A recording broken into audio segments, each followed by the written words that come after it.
I bet we could all use a good night's sleep right now. Physical therapist and health coach, Dr. Kate Ayoub, is with us today, and she's going to tell us just how to do that.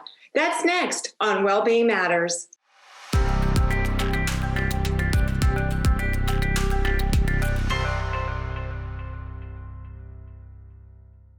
MCPS colleagues, thank you for tuning in. We thought it would be helpful to share some strategies on how to improve sleep. And I know I'm so excited. We have Dr. Kate Ayoub back with us again, and she's going to share some helpful tips on improving sleep. Welcome back, Kate. Thanks so much for having me. Sure. So how can we start to improve our sleep? A lot of us in the pandemic have realized how important routine and structure is, and it's exactly the same thing with our sleep.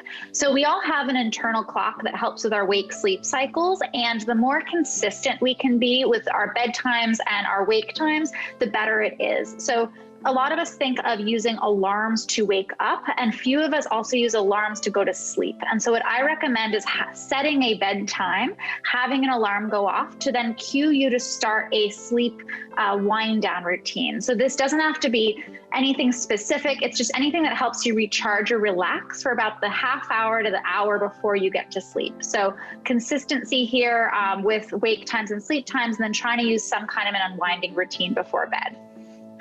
So actually setting an alarm, perhaps half an hour before bedtime.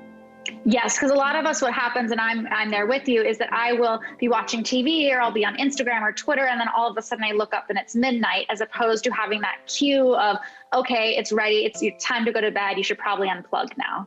Got it. Is there anything we can do to set up our room to help achieve better sleep?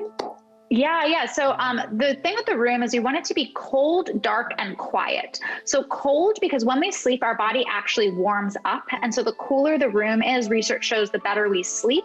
And so that looks like a temperature around 65 degrees. And it sounds cold, but I promise you, kind of burrowing under the covers feels really nice. We then want our room to be dark. And so might use blackout curtains or getting rid of like the lights on different devices so that your room is darker and so it's easier to sleep. And then we want our room to be quiet. So this can be white noise using earplugs, something just so you're not disturbed, because some of us are more or less sensitive to noise. And so having something to just drown out noise will help you kind of stay asleep when you're asleep. Okay. And what happens if we're in bed and we just can't sleep? Yeah, completely.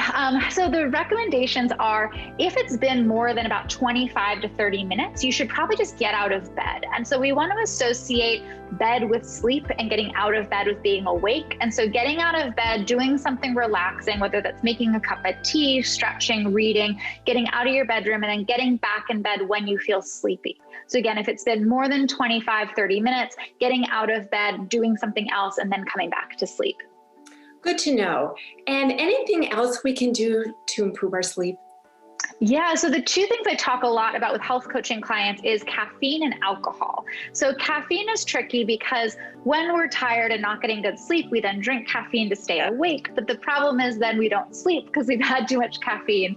And so each of us process caffeine a little differently. So that means that some of us can have coffee at 3 o'clock and still go to sleep okay, and others can't have it afternoon.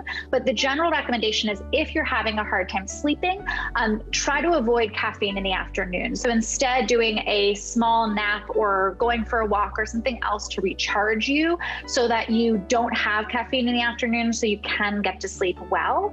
The other thing a lot of us do to try to unwind at the end of the night is have alcohol. And there's nothing wrong with alcohol, but when we drink, we don't sleep as well. And so that means if you sleep the same amount of time, you're not going to be as well rested if you've been drinking. So the recommendation there is just not to go to bed too tipsy. Again, a glass of wine is fine, but we don't want to be too tipsy when we go to bed because we're not going to wake up feeling refreshed. So figuring out how to really manage your caffeine and alcohol intake will help with your sleep a lot.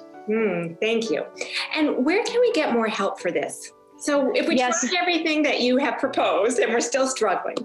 Yeah, and sleep is really tricky, and it's very multifactorial. So there can be lots of things that are impacting our sleep, not just our habits or our caffeine or our alcohol. So if you're really struggling with sleep, whether it's you can't sleep at night or you're really tired throughout the day, it's important to check with your doctor, because it could be a sleep disorder, insomnia, mental health, stress, depression, anxiety can really affect our sleep. And bad sleep really affects our health. And so it's kind of this vicious circle. So if you're having a hard time sleeping, talk to your doctor, reach out to see if there's something else going on that you can either have help with or something going on that's causing you to not sleep as well. Dr. Ayoub, thank you so much for joining us again and for these helpful tips on how to improve sleep. We hope you found these tips helpful. Remember, the Employee Assistance Program is always here for you and your family members. Be well, everyone, and sleep well.